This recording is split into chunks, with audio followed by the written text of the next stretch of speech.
ভাই লিটন কুমার দাস, আপনি বাংলাদেশ ক্রিকেটের একজন উজ্জ্বল নক্ষত্র। আপনি বাংলাদেশ দলের সবথেকে ক্লাসিক্যাল ব্যাটসম্যান। আপনি খুব ভালো ব্যাট করে থাকেন, আপনার ব্যাটিং টেকনিক খুব ভালো। ভাই লিটন, তোমার ক্লাস কবে দেখাবা ভাই? সামনে বিশ্বকাপ খেলা আছে। বিশ্বকাপ খেলাও যদি তুমি তোমার ক্লাস না দেখাও, তাহলে আমরা বাঙালি কই যাব?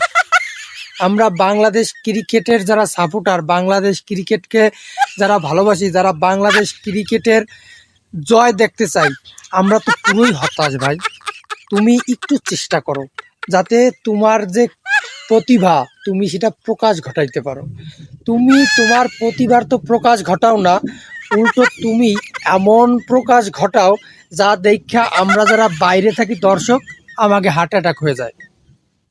তুমি যে প্রতিভা নিয়ে জন্মগ্রহণ করছো, সেই প্রতিভাটা দেখাও ভাই। তোমার কথা মানুষ আমরা বলা বলি করি যে তুমি খুব প্রতিভাবান, তুমি ক্লাসিক ব্যাটসম্যান, তুমি বাংলাদেশের সব থেকে নির্ভরযোগ্য ব্যাটসম্যান। কিন্তু তুমি যখন ব্যাটে নামো, বাংলাদেশের সবথেকে নির্ভরযোগ্য তো দূরের কথা, সব থেকে হতাশার নাম লিটন কুমার দাস। তুমি এই হতাশা থেকে বাংলাদেশের মানুষকে একটু বের করো, বাংলাদেশের মানুষকে একটু আশা দেখাও, বা বিশ্বকাপে অন্তত তুমি 2টা ম্যাচ ভালো খেলো, যাতে বাংলাদেশের মানুষ খুশি হয় তোমার খেলা দেখা। ধন্যবাদ।